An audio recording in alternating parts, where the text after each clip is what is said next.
में हम HTML वाली यूनिट स्टार्ट करेंगे और HTML में फर्स्ट चैप्टर आपका इंट्रोडक्शन टू HTML।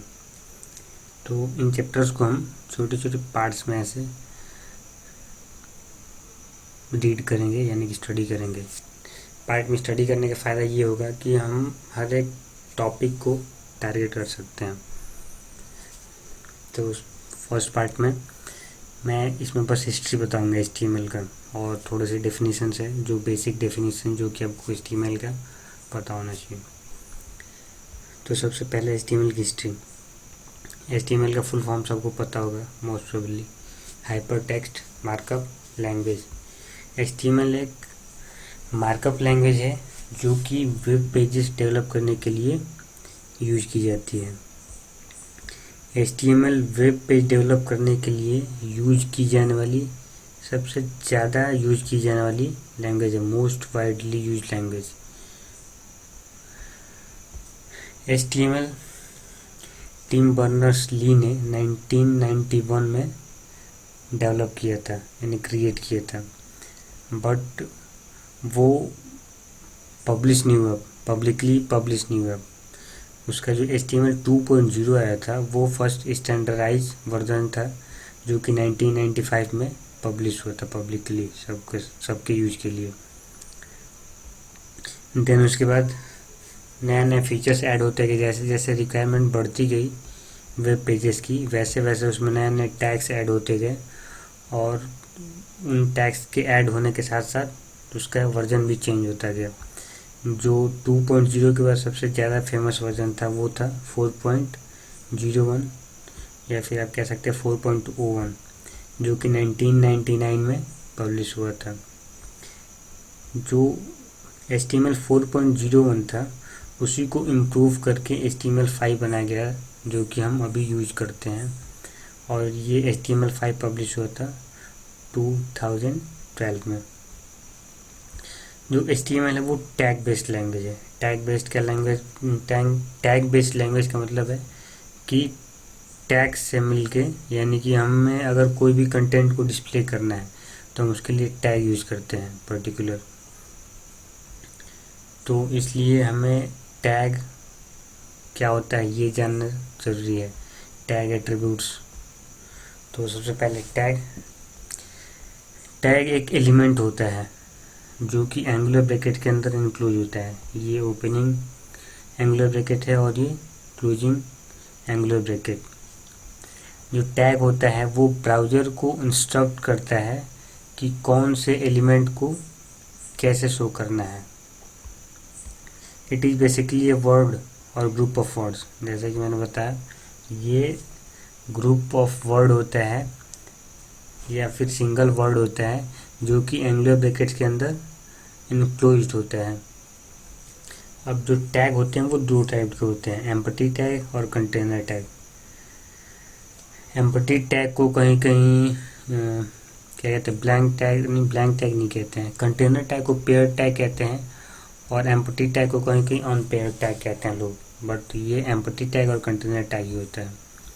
तो सबसे पहले एम्पटी टैग वो टैग होता है जिसमें बस स्टार्टिंग टैग होता है बट कोई क्लोजिंग टैग नहीं होता है। जैसे कि हमारा ये HR हॉरिजॉन्टल रूल या हॉरिजॉन्टल रो कह सकते हैं आप। फिर BR tag break, line break करने के लिए होता है ये। जो सेकंड टाइप है कंटेनर का, वो टैग का, वो है कंटेनर टैग।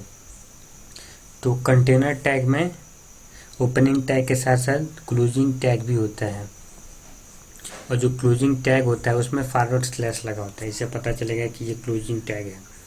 जैसे कि एग्जाम्पल की आप देख लें तो ये HTML टैग है, ये इसका ओपनिंग टैग है और ये इसका क्लोजिंग टैग है।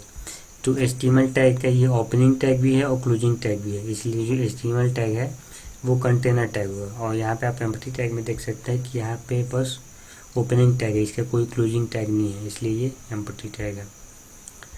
नेक्स्ट टॉपिक है एट्रीब्यूट। एट्रीब्यूट जो यूज होता है वो टैग्स में एडिशनल प्रॉपर्टी डिफाइन करने के लिए यूज होता है।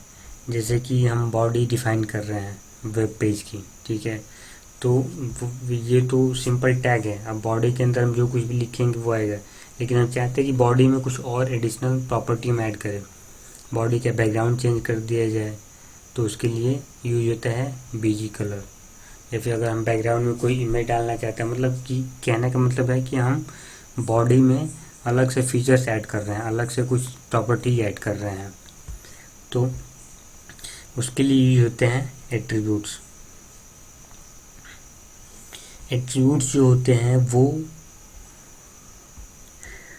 पेयर्स में होते हैं, ऐसे वैल्यू नेम और पेयर के, नेम और वैल्यू के पेयर में होते हैं। जैसे कि आप यहाँ पे देख सकते हैं, ये नेम है, फिर इक्वल टू, और वैल्यू जो होता है वो डबल कोट्स के अंदर। यहाँ पे एग्जांपल है बॉडी, ये टैग हो गया बॉडी टैग, और उसका एट्रीब्यूट हो गया बीजी कलर। तो ये जो बीजी कलर है ये एट्रीब्यूट नेम हो जाएगा, फिर ये इक्वल टू, और फिर ये डबल कोट्स के अंदर है ये हो जाएगा एट्रीब्यूट की वैल्यू।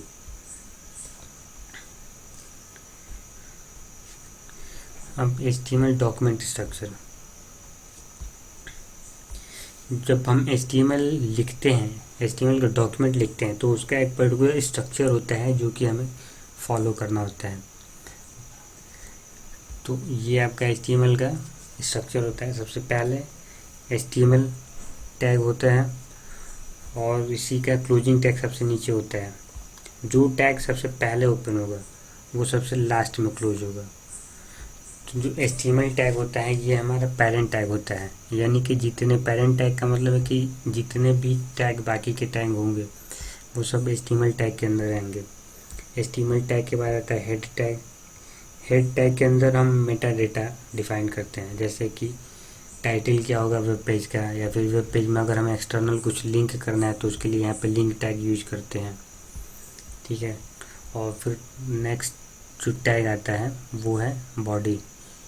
बॉडी टैग जो होता है इसके अंदर व्यू पोर्ट में जो भी मतलब हम देखना चाहते हैं वेब पेज में, वो सारे टैग इस बॉडी टैग के अंदर आते हैं। जो भी कंटेंट आप देखना चाहते हो बॉडी में वो बॉडी टैग में लिखा जाता है। मैं इसके प्रीव्यू दिखा दे रहा हूँ कि अगर हम इसका प्रीव्यू देखते हैं वेब ब्राउज़र में तो कैसा दिखेगा। ये हमारा कोड आप देख सकते हैं HTML, ये पेरेंट है, ये हेड है, हेड के अंदर हमने टाइटल लिया है। अब टाइटल टैग के अंदर जो कुछ भी लिखा जाएगा वो टैग में शो होगा। ये है टैग, देख सकते हैं आप यहाँ पे टाइटल ऑफ वेब पेज लिखा हुआ है, और हमने कोड में भी यहाँ पे लिखा हुआ है टाइटल ऑफ वेब पेज। तो यहाँ पे जो भी चीज़ लिखा जाएगा वो यहाँ टैग में डिस्प्ले होगा। और जो व्यू पोर्ट है यानी कि ये बॉडी टैग के अंदर, ये बॉडी टैग के अंदर जो कुछ भी होगा ये व्यू पोर्ट में डिस्प्ले होगा। यानी कि यहाँ पे ये जो सफ़ेद वाला वाइट वाला ये जो पार्ट है ये पूरा व्यू पोर्ट होता है। तो बॉडी टैग के अंदर जो कुछ भी लिखा जाएगा वो इस व्यू पोर्ट के अंदर शो होगा। इस पार्ट में इतना ही, बाकी नेक्स्ट पार्ट में हम कमेंट टैग कवर करेंगे।